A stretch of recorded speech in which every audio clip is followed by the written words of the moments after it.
Welcome to 1991 Movie Rewind, a podcast where we watch and review every movie released in 1991, from the all-time greatest classics to the critically panned and everything in between. We will rediscover forgotten fan favorites and uncover hidden gems as we explore the depths of direct-to-video.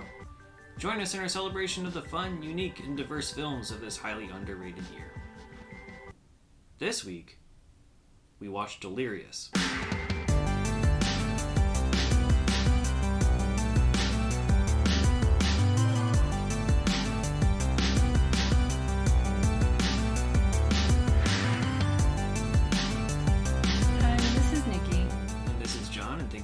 A 1991 Movie Rewind. In Delirious, John Candy plays Jack Gable, the head writer for the soap opera Beyond Our Dreams. His days are spent dealing with the drama of the cast and the producers that want to take the show in a different direction. One night, he receives a head injury and wakes up to find that he has been magically transported into the fictional town of the show. Even though he's now a character, he still has the ability to change the world around him by using his typewriter.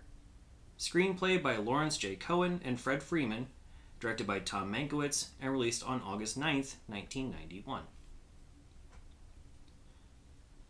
Have you seen Delirious before? Yes, I have. I think I have, but I didn't remember anything about it.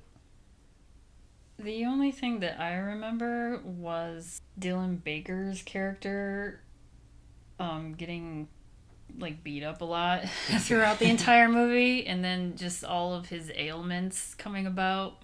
Like when they showed him, I was like, oh, doesn't he get beat up a lot? Not physically beat up, but yeah, not physically, side effects from this medicine. Yeah. But I mean, even near the end, he's getting hit by cars, and he's like, I'm fine. Yeah. But yeah, I was getting this movie confused with who's Harry Crumb. Yeah. And also the other 1991 movie that he's in, what was it, Only... Well, he's in a few, actually. Only the Lonely. Yeah, Only the Lonely. This movie and those two kind of combine as one movie to me. Okay. Because they all came out around the same time. Okay. And they're kind of similar in a way. I don't think I've seen Only the Lonely, and it's been a long time since I've seen Who's Harry Crumb as well, so I don't remember anything about that either, other than it exists. I think I like that one the most because it's kind of he's like a detective, but he's kind of it's kind of like a Naked Gun-ish sure thing. Yeah, it seems like it would have a little bit more worthwhile material to draw from. This is something that is playing off of the soap opera world, but it doesn't take advantage of any of that. I don't know. There's a couple scenes, especially with Charles Rocket's character, Ty, who's, he actively sort of, not really breaks the fourth wall, but he alludes to, talking about, oh, I'm going to go talk to my sister if she is my sister, and then just kind of mugs to the camera, you know what I mean? And does that kind of thing to just sort of talk about all the stupid, crazy twists and turns that could happen in a soap opera. And so he's playing off of that, but he's basically the only one. It's weird because we haven't talked about Soap Dish on this yet. Not yet. But I see this as sort of like a worse version of Soap Dish, and also, if you want to take the typewriter angle, a worse version of Barton Fink as well. So you have other 1991 movies that do something similar with writers themes. And then writers who are having some sort of mental breakdown or issues or whatever it is, and then you have the soap opera world much better represented in Soap Dish, which we'll get to at some point in the future in the podcast. And I also didn't realize that this was a soap opera movie, I guess. When you were watching it this time, you mean? Yeah, this time. I was like, oh, so this is kind of like Soap Dish. Because like what I said before, all I remember was Dylan Baker getting... Yeah, you remember his ailments. The best part of the movie. Yeah. And nothing, the plot, I don't really remember. Yeah. Yeah, and I don't fault you for that because, it just doesn't really go over that. Obviously, it starts in the world of the soap opera, in the real world.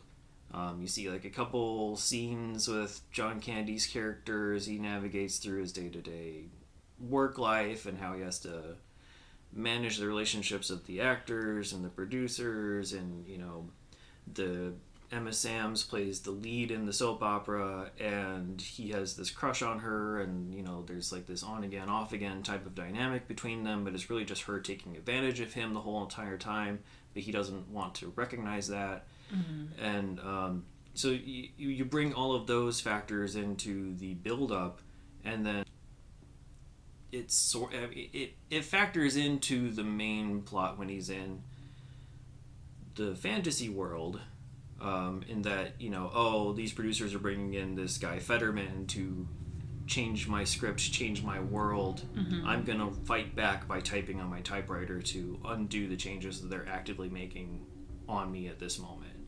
So there is a little bit of that, but it just doesn't play well. It doesn't make for good comedy.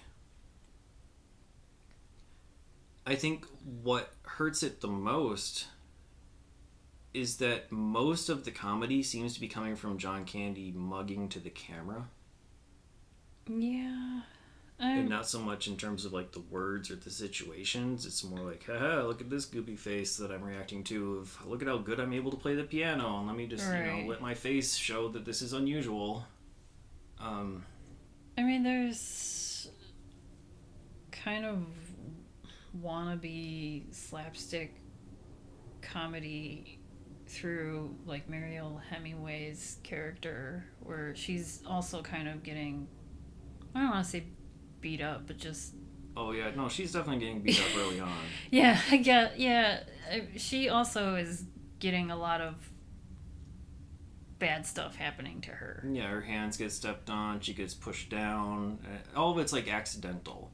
Yeah. So, yeah, it's meant to be like that slapstick type of a thing that's happening. And then I'm thinking, yeah, I mean, I said before, like, how, like, it's a wannabe Naked Gun type comedy.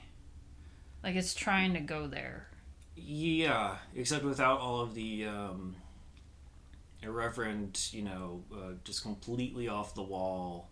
Yeah, over the top references to stuff that is unrelated. This is just like, oh, we didn't do something funny for 5 minutes, so let's make someone fall down a stairway or something. Yeah. Which is weird because... And then I was like, I know this is kind of like a romantic comedy. Like, all of a sudden, John Candy started doing these romantic comedies in the 90s. I don't know. Yeah, like late 80s, early 90s. Yeah. Instead of just doing straight up comedies. Like, he was wanting to be the lead in these romantic comedies. Because I know we have Only the Lonely, which is another romantic comedy. Yeah, he's in that. Him. But I mean, 1991 is quite a varied year for him. So he's in this, Only the Lonely. He's in JFK. For a few scenes. He's in Career Opportunities, uncredited, but he's there, and then also Nothing But Trouble. So there's like a lot that's... Yeah, he's doing a lot. Yeah, the romantic comedy side of things is odd because, I don't know, maybe you caught it and I didn't. I don't think he kisses either of the leads that he's connected to during this whole thing. He dances with Emma Samms in that one sequence at the party. Yeah, which but is supposed to they endear don't... her to him or right. something. Yeah, they don't. I don't think it ever gets to that full romantic level at all. But he's trying to like woo her, and he's starting to succeed. Yeah. But then he realizes that he's always been in love with Mariel Hemingway's character, Louise. But they don't kiss either. They show them at the end, in a relationship, like holding hands or stuff. It shows a happy ending where it seems like this is going to blossom into something good. Yeah. But yeah, they don't... So it's interesting that that's sort of the path. I was trying to, like, find out... Well, I was thinking, like, what was the purpose of this dream? What was the purpose of 2/3 of the movie? Well, because you know how, like, if someone gets knocked out, and then, they're in this other world.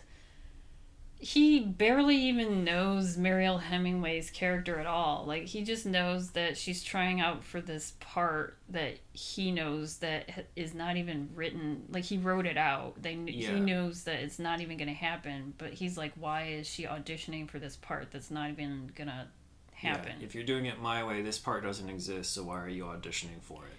But that was it. And then he's obviously in love with Emma Sam's character, who is like Rachel/Laura. Rachel Hedison in the show, Laura Claiborne in real life. Yes. And, she knows that she's just taking advantage of him because, we see that she's in this on and off relationship with her co-star, who is Dennis, who is also Dr. Paul Kirkwood. Mm-hmm. And whenever she's in this off relationship with him, she goes to John Candy's character, Jack, for like some sort of savior. She's like, you're going on this trip. Can I come with you? It's like, don't you have other friends? Like, what? It's a way to... like, manipulate he was going to go alone to that trip. Yeah, he was going to go alone. Basically just going on a record buying trip. There's like a subplot of him collecting Nat King Cole rare records, and reappearance of that record in the dream sequence happens too. But like he was going to go alone, and she uses that as a way to manipulate him to try to get what she wants out of her career and stay on the show and whatnot, because there was questions about whether or not she was going to be written off. Yeah. And I mean, they were going to go together, but then, Dennis shows up and they get back together immediately. So he just is off on his merry way to, what was it, like New Hampshire or Maine? He was going to be, but like as he was packing up, that's when the trunk hit him and he became unconscious. Yeah, so he didn't even... He didn't go on the trip. He didn't even go on this trip at all. No.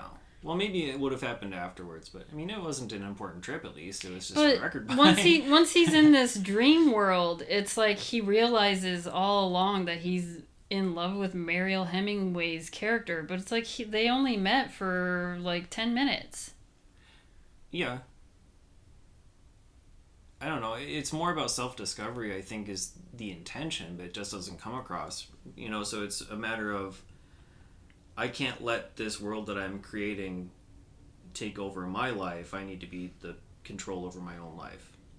I think that's what they're trying to get at, but it doesn't work very well. Instead because of he doesn't being manipulated by Rachel. Exactly, because he doesn't just fall in love with Mariel Hemingway through her actions in this plot. Mm-hmm. He's also learning to control Emma Sam's character and not be taken advantage of by her, and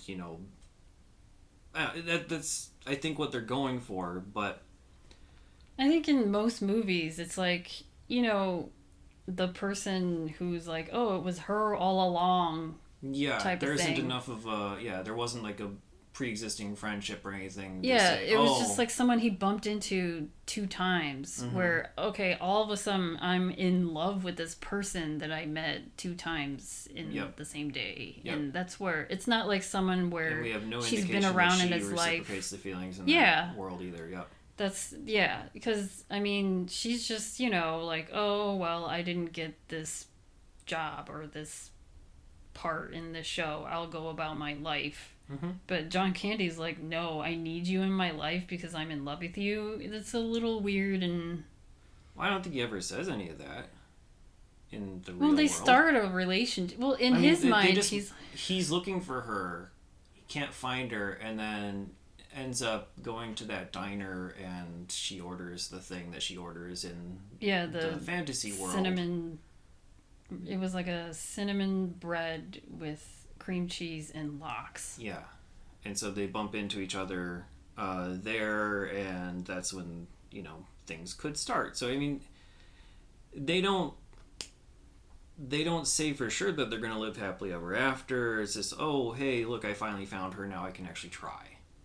I don't know. Okay. It's a happy ending, but it's not, oh my gosh, they're going to run off to the sunset. It's like, okay, we're going to end here on a happy note. Mm-hmm. I mean, for all intents and purposes, the movie basically just quickly wraps up like a sitcom after doing all this in-world soap opera crap for I don't know, hour plus dream that he had. Like this, I don't know if he just gets like a concussion dream and this is what's going on. Yeah, because at some point he just wakes up and then never actually go, like really no one quickly. actually calls 911 or anything. They just take him to the set of the hospital for his show. Exactly. We have no idea how long he's actually been out. It seems like just for that night.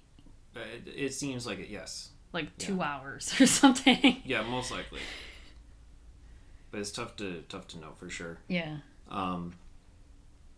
But he was basically just knocked unconscious, and I mean I can understand them not calling 911 because he was hit under the chin, and that somehow knocked him unconscious by the trunk. Mm-hmm. So I mean, why would they have reason to believe that unless like he falls backwards and hits his head and starts bleeding? But they don't show any of that, so probably didn't happen. But once they are in the world, I really wanted there to be more stuff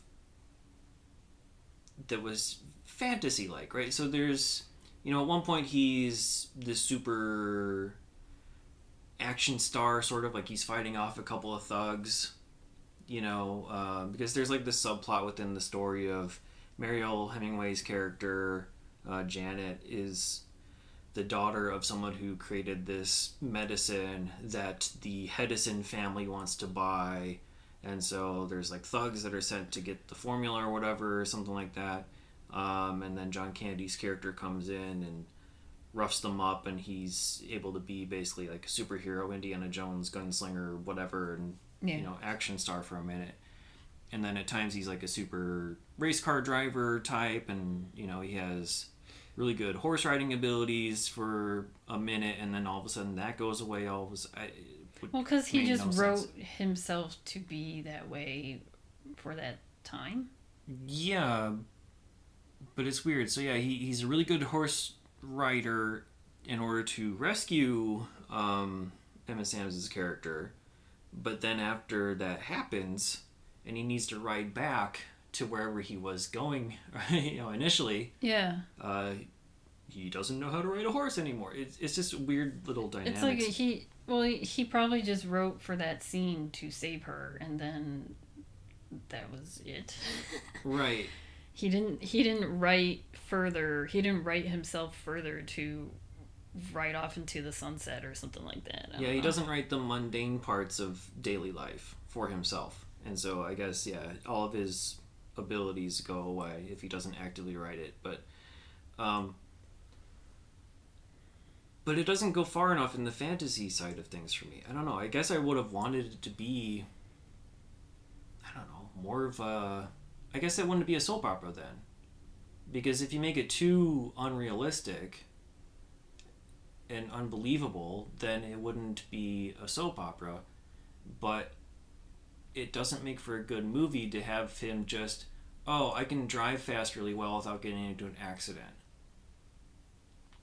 That's not that exciting to me. That's not very fun. It's like, I can ride a horse really well to catch up to you. Mm-hmm. That's not an exciting thing to write for yourself. How is that fun for the audience? So I wanted to go farther and have him be more of a superhero type of a character at times, or have him do some of these more unbelievable things. But the unbelievable things that he chose to do for himself was, I can now play the piano like a master. Mm-hmm. Okay, that doesn't mean you have to spend 2 minutes showing us the full song. That's not funny. But that's what they chose to do. So, I mean, the comedy just doesn't work for me because of a lot of those things. I think it also doesn't work because it relies a lot on sound effects and music. Kinda, yeah. Like, there's so many times where it goes, wah, wah, wah. Or even in the very beginning of the movie where... Or is that... He's... this is where he's still in the real world on his job, and people are complaining about Emma Sam's character, Laura, who she has her own fridge in her own little dressing room. Yeah.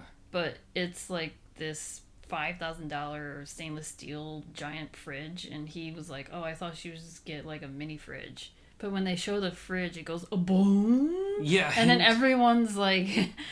And yeah, mugging to the camera, Wow. that's the joke. It's like, oh wow, that's a big fridge. I'm like, okay. Yeah, she's a prima donna soap actress. Okay. Like, it's not that funny to me. But yeah, they just do wah, wah, wah, wah. Like, they use that literal sound multiple times in this movie. I don't watch a lot of soap operas, but they don't do that. They just do, they just do over the top dramatic music. Yeah. If something gets overly dramatic or whatever. I don't even know if there's any like comedy, slapstick type comedy in any soap opera.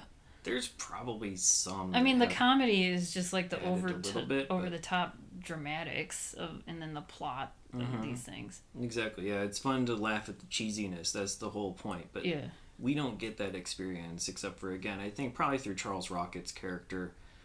He plays into that a lot more, and how he's like perving on his own sister, Emma Sam's character, and stuff like that. It's like, if she even is my sister.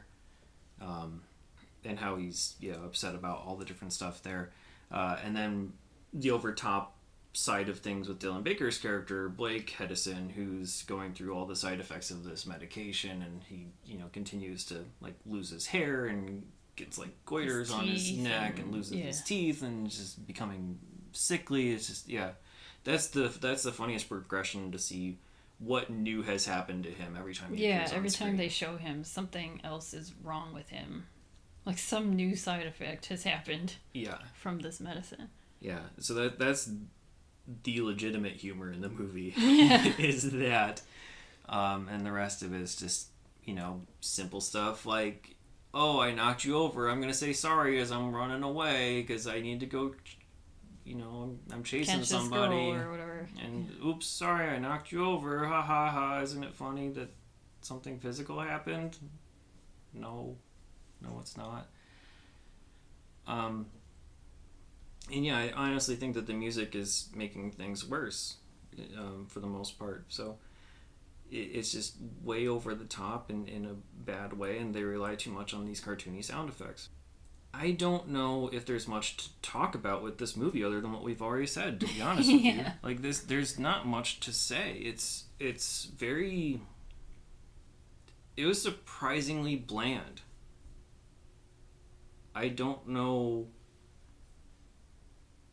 what they were trying to do with this. That's what I...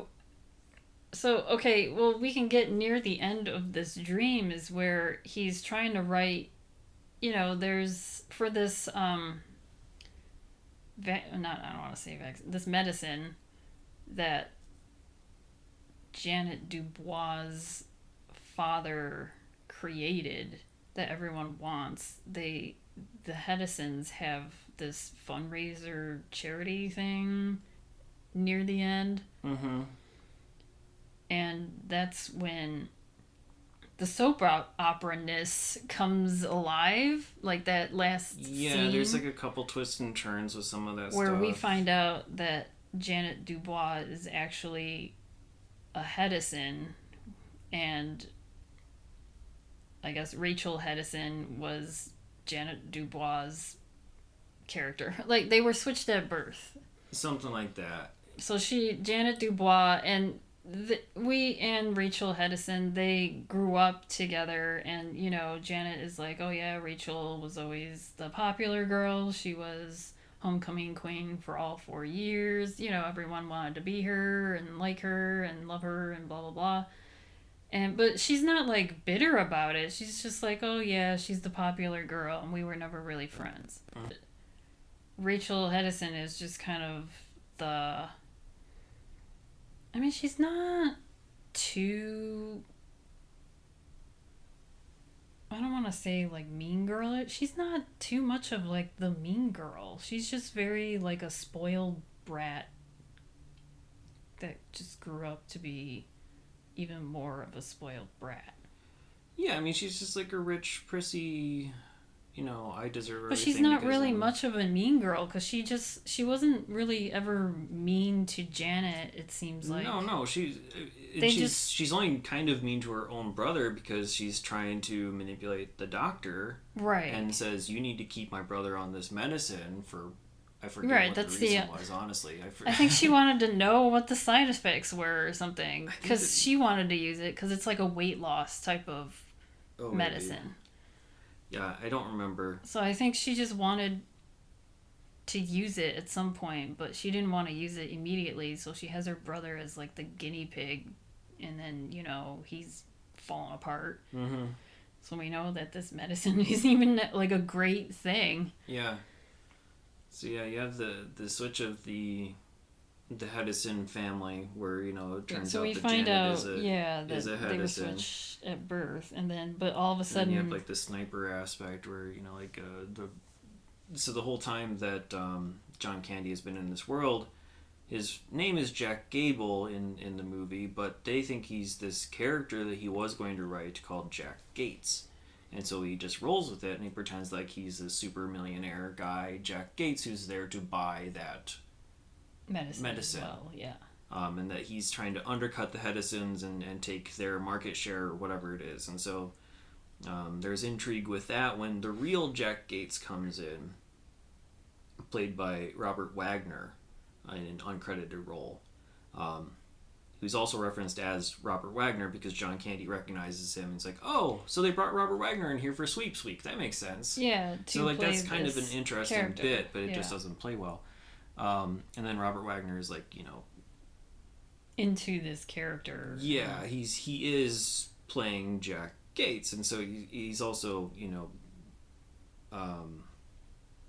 fighting with people and whatnot, and then Charles Rocket's character has like a sniper rifle to try to kill someone from the thing, and so yeah, it kind of like escalates and elevates. Right, I mean the father, Carter Hedison, is played by Raymond Burr. Yes, he's kind of the villain out of all of this because he's telling his son, like Ty Hedison, played by Charles Rocket, is trying to always please his father, and his father just doesn't give a shit about him. Yeah. He's always just praising Blake, Dylan Baker's character, over, and even though Ty is like, no, I'm the one that came up with it, and he's like, whatever. So he's trying to make his father happy by trying to kill Jack Gates because, Carter Hedison wants that medicine. Mm-hmm. And so I think thinking by killing Jack Gates is to, make his father get that medicine. And then finally he's like, oh, I can finally get praise from my father that I always wanted. Yeah. But he's failing because he's trying to kill John Candy, who he thinks is Jack Gates, and, missing. He tried to do that dart gun thing and misses, and it hits, hits the valet person. The sniper rifle thing hits the valet. Yeah. Yeah. Because he's up in, the church tower or something, and the bell rings and knocks him over right when he's taking a shot. So, that's supposed to be the comedy. Yeah, attempts at comedy. And then they have that part where John Candy's trying to fix the problem of the whole world, and he had broken his typewriter earlier, and so he calls this typewriter repairman and act like it's a bomb diffusing type of a scene. And so they're trying with certain things, but it just never lands. The whole typewriter breaking thing, I was like, well, what would have happened if he never got it fixed? Is he stuck in this world? That's why I was like, what is the whole meaning of this entire dream? What was the point of it? I don't know if he would have been stuck because it's not would like he wrote himself ground... out of the show. Yeah, because it's not is he this said a ground end and then he woke up. No, but I'm thinking, I'm like, what was the... Yeah, I was thinking, what was the meaning of this dream? Because he does get the typewriter fixed at the very last minute, and it was mainly because Janet Dubois, she gets hit. She gets, shot. Mm-hmm. And he's trying to fix his typewriter real quick to write out that she healed instead of her dying. Right. But then as she is healing, because he gets his typewriter repaired in time, she heals from this gunshot wound, and then that's when he wakes up. So we never really... that was the point of the story, was to save her? Or the point of this dream? I don't think so. Honestly, I think the whole point is just that he's supposed to learn more about himself and how he needs to handle his own business in the real world. Okay. I think that's as simple as that. It's like, okay, don't look at just, don't focus on the superstar. Look other places around you for love and realize that some people are bad for you and toxic for you. And then also don't let these guys, these producers, who is played by like Jerry Orbach and Renee Taylor in this, don't let them bring in Fetterman to ruin your stuff. Stand up for yourself. Yeah, stand up for yourself and write your own characters how you want. Yeah. To be written. That's, I guess, what they're going for. But again, most of this just didn't work. The movie starts with Prince's song Delirious, and it kind of all goes downhill after that song's done. So yeah, it quickly wraps up. There's no good way to end the dream sequence part, and then when they come in, it's just a quick 5-minute thing to say, oh, this plot point's done, this done, and then get it. Should we just talk about some of the cast and crew then? Yeah. Okay. I mean, before that, we pretty much talked about the end. Yeah. We talked about Okay. all that needs to be said, really. I don't know. If something comes up while we go through the cast, then we can talk about that. Okay. So this was directed by Tom Mankiewicz. He had directed Heart to Heart with Robert Wagner. That's why he probably got brought in. He also directed the movie version of Dragnet with Dan Aykroyd, which he also wrote. Tom's mostly a writer. He wrote Lady Hawk, Superman 1 and 2, several Bond films, Diamonds Are Forever, Live and Let Die, Man with the Golden Gun are all his. He's also the son of director Joseph Mankiewicz and the nephew of Herman Mankiewicz, aka Mank, the guy who had that award movie made out of him, writer of Citizen Kane. Written by Lawrence J. Cohen and Fred Freeman. They typically work together pretty much all the time. They did a thing called Start the Revolution Without Me that got some attention back in the day. They did Empty Nest. They've done some episodes of Andy Griffith, Gilligan's Island. They also did The Good Life, but not the one you're thinking of. It was in 1971. And they also did Empire, but not the one you're thinking of. This was in 1984. But yeah, so not... Aside from like Empty Nest and Start the Revolution Without Me has like a cult thing from, I think it's the 60s. It was like a British thing. Okay. Not a whole lot of pedigree for current comedy. Current as in 1991, right? John Candy, we already talked about how we're going to see him a whole bunch. So we'll talk about him more later. But this was one of his last films, I guess, because the 1991 stuff was some of his last films, because he did pass away in 1994 while filming Wagons East. But this was he also did Camp Candy, which we talked about at some point during this podcast as well. Yeah. That show ended, I think, right before 1991, somewhere around there. So this is like off the heels of Camp Candy. Mariel Hemingway is Oscar nominated for Manhattan. She also has a Razzie nomination for Superman 4, and also movie Sunset. She's in 1991's Into the Badlands, and she was also on the TV series Civil Wars, which I kind of forgot existed until I saw her credited for that. It's like a romantic comedy type of a scenario. Okay. Civil Wars. I forget who stars opposite of her. I didn't write it down here. But yeah, I didn't like her. In this movie? In this movie, I understand what she was going for, because she was doing like the soap opera stuff the entire time. So it was like heavy-handed overacting just all the time. There was never an off switch for that. So it got to be a bit much, where she never became like a real person. It's same thing with Emma Samms, really. Yeah, well, Emma Samms, It made more sense for Emma Samms. Emma Samms, it made, yeah, because she is the prima donna actress, which kind of is the same thing as the soap opera character. Yeah, I think Mariel Hemingway, it was trying to find, at that time, she's, a model still, and, she's kind of like that typical stereotype where it's, you give her glasses and a ponytail and she's, quote, the ugly one, but then... near the end when she was figured out as being a Hedison, she's dressing in like these sexy clothes and her hair is all nicely done. Everyone's like, whoa, you're hot all of a sudden. Yeah. That's like what she was cast for, I think. Like, it's just like, oh, let's find the model and then, make her, quote, ugly, and then, near the end, let's show her as the pretty girl. It didn't even seem like she was made to be ugly to me, though. I mean, she didn't. No, she's never ugly, but you know how, like, in movies, just, like... Yeah, no, I know. But I think it's more that she was shy and soft-spoken. Like, that would be... But she was always wearing glasses and a ponytail and wearing, like, flannels and khakis or something. Yeah, she just didn't dress high society. Right. Until... It's like all of a sudden she found out she was a Hedison, so she was wearing Rachel's clothes, which was all like form-fitting dresses and stuff like that. Yeah. Oh. Anyway, Emma Samms on the other side of the spectrum, she is very much a soap opera vet at this point.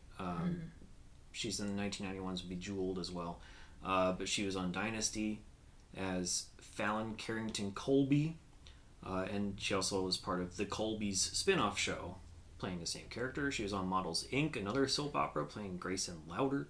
She was on The Doctors for several years, playing Amanda Vardalos. And then General Hospital is Holly Sutton Scorpio for a long time.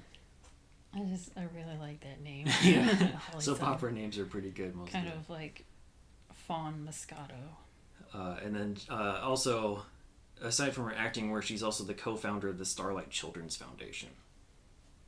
It's a worthwhile organization there. Raymond Burr, we talked about as the dad. We're going to see him quite a few times in this because we did include the Perry Mason TV movies on our list, and there are 4 of them. So we'll see him because he is Perry Mason. He won 2 Emmys for that role and had 7 more nominations for that and also Ironside.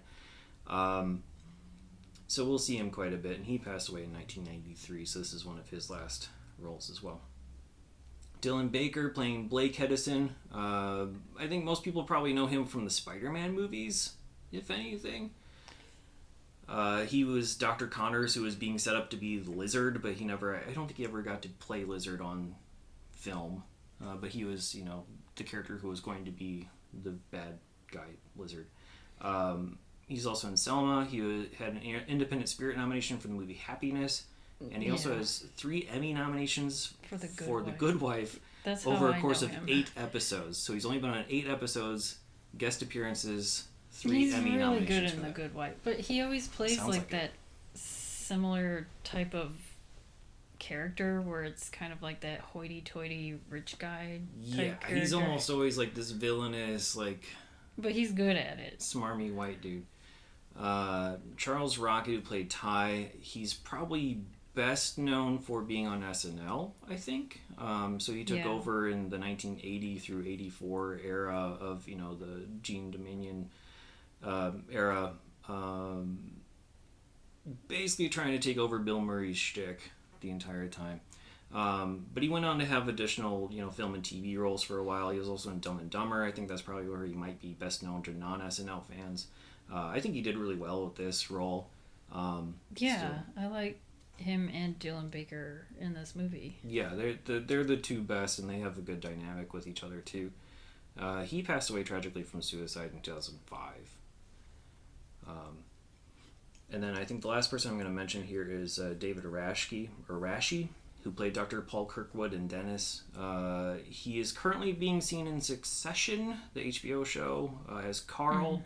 He's been on Veep. He was also a vet of soap operas because he was in Nurses, Ryan's Hope, and also All My Children for 38 episodes in 2008. We'll see him again in 1991 Bingo, that movie about the dog Bingo. And he was also in one episode of The Trials of Rosie O'Neill, that show that we've mentioned a couple of times in this podcast. He was on one of those episodes. I think I know him best from Sledgehammer, which is a show that my parents used to watch. Okay. Which is basically like a cop farcical show, sort of making fun of the machismo police shows like Magnum PI and stuff like that at the time. Is like a parody of those. It was pretty well done. So he's the guy who played Sledgehammer. And that's most of your cast and crew. I also mentioned that actually we talked about Robert Wagner, but Margot Kidder also makes an uncredited cameo appearance early on as a woman in the washroom who's trying to console Mariel Hemingway's character after she like sits in some liquid and she's like drying her butt off. So yeah, Margot Kidder's like, oh, I've been there type of a thing. Yeah.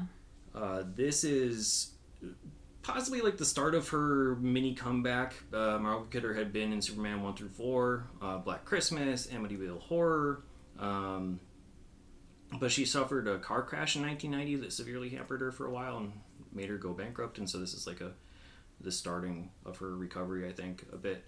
She also went on to do the voice of Gaia in Captain Planet cartoon, and she also did a whole bunch of other work, including a notable role in the video game Tex Murphy Under a Killing Moon.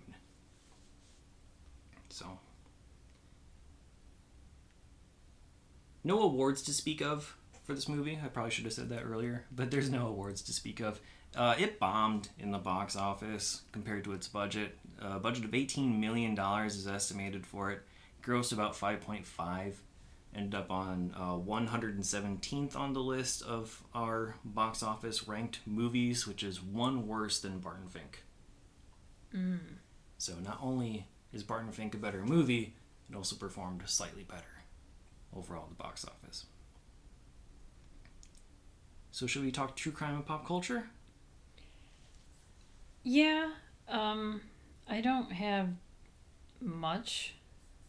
No real world stories of people going into fantasy worlds? No. I was going to talk about Robert Wagner, but I was like, that's a whole kind of episode in itself. Yeah. And I don't want to talk about the whole story that's like an hour-long series. Yeah. I mean, just in short, he is a person of interest for Natalie Wood's drowning in the early 80s. His two-time wife, Natalie Wood. Yeah. Even, like, up until 2018, the LA County Sheriff has named Wagner a person of interest. So, I mean, it seems like this is just still an ongoing thing. And he is, still alive. And I didn't see anything further, like what else is going on after 2018 about this. Probably not much. Yeah. Yeah, unless they get a specific lead or something, but it's tough to do when... And he just seems like he's not going to say anything besides what he said, where he's just like, I have nothing to do with this. Yep. And that's unfortunately it. Yeah, same with Christopher Walken. It's, right. You got those two people and that's about it to work off of. It's kind of like based on those two men, he said, she said type of thing, but it's mostly just he said, and that's it. So I'm just gonna get into the TV that was on around that time. So this is August 9th, and we really haven't had anything that's in August. But this is summertime, so, everything's kind of like on repeat TV-wise. So, it was August 9th, 1991, which was a Friday. So it was a lot of the repeat of the TGIF lineup, but they were showing Hi Honey, I'm Home. Okay. That was like their summer show with the new episodes, which we talked about that earlier in this podcast. Yeah, where it has like a mix of black and white and color. Yeah, sort of Pleasantville-like. Yes. Pre-Pleasantville. And then a couple of shows that were on during TGIF time, so around 8:30, were two newer shows that premiered on this day. One of them was called Fantastic Facts, which is just an educational series that was based on the Time Life book series. And it was hosted by Merlin Olsen. And he was a football player. That's all I know. Okay. He was like a football player, and then he became an announcer and then an actor later on in his life. But he played for the LA Rams from 62 to 76. Okay. After that was another new show that I probably would have watched maybe, and that was Primetime Pets. But I don't know if that was it was just like an animals, funniest animals type of thing. Right. Because I looked into it and it just seems like people talking about animals. But I'm like, isn't this like, this is on at 8:30 at night on a Friday. Wouldn't this be more of like a Saturday afternoon type show? I don't know. I mean, they're obviously with TGIF. Like families watching this? They were going for a family demographic on Friday nights for a long time, so I don't know. I don't remember when That's My Dog aired, but that's the show that we watched more than anything. Yeah, I remember that. And this was hosted by Will Schreiner. Dorothy Lucy was on Good Day. She was a reporter on Good Day LA during that time. Okay. But I don't have any other information. It was just talking about people's pets, kind of like maybe That's My Dog. Yeah, or maybe it's like a, these are animal heroes type of a show, because obviously TV was full of that, of celebrating, here's the best doctors and firemen and cops police in officers, the country. Yeah. Stuff like that. So maybe it's a show like that for pets. Mm-hmm. I don't know if anyone knows. Let us know. Send us an email. Or unless there's like a YouTube of it. Yeah. And then on Fox was America's Most Wanted. So it's like either you're watching America's Most Wanted or family related TV shows. Yep. Because people were not watching Delirious. No. And then so this is top 5 songs as of August 10th, 1991. This is, right in the middle of the summer. So obviously, number 1 is going to be Bryan Adams. Yes. Yep. So Everything I Do For You is number 1. Number 2 is Passion by the Rhythm Syndicate. Number 3 is Every Heartbeat by Amy Grant. Number 4 is your favorite song of all time, Summertime, by DJ Jazzy Jeff and the Fresh Prince. And number 5 is It Ain't Over Until It's Over, Lenny Kravitz. Okay. And then I was looking up, I was doing the Star Spangled Banner watch. Yeah, you gotta do that. It's not on here. So as of, I think in May is when it just kind of became less... I mean, that makes sense. I mean... less popular. We don't know exactly when it was officially released still. We haven't gotten that far. I'm thinking March. So like March to May, yeah. People were like, I'm still enamored by how Whitney Houston sang that song. So I want to listen to it all day long, every day for 2 months. So by August, it's like not even on the charts. So we'll go to rankings and ratings. Where on your 1 to 5 star scale would you put Delirious? Let's give this a 2. I'm gonna say like 1.5. I'm basically right there with you. It's like slightly below average in terms of overall.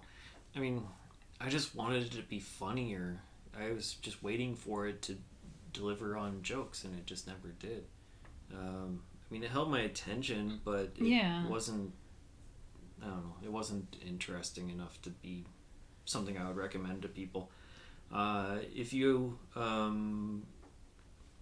every movie's worth watching once, would you watch it again? I mean, yeah.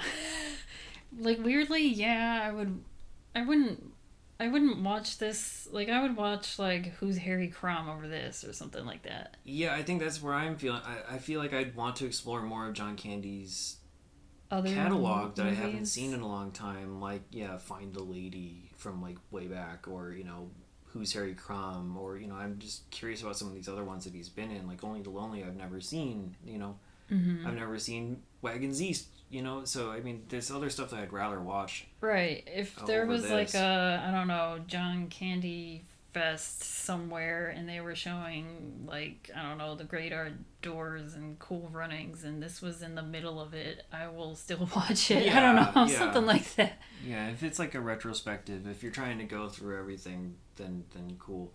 But if you're doing it because you're a John Candy fan, I don't think there's a whole lot here for you. Maybe watch Eddie Murphy's Delirious concert special.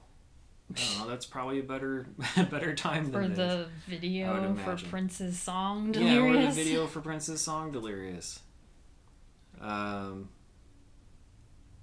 So if you out there want to watch Delirious, as of this recording in October 2021, it's available on Pluto TV, Hoopla, digital rental, VHS, or DVD. As always, check your local listings. You can listen to us on all your major podcasting platforms. Please remember to rate, review, subscribe, and tell your friends.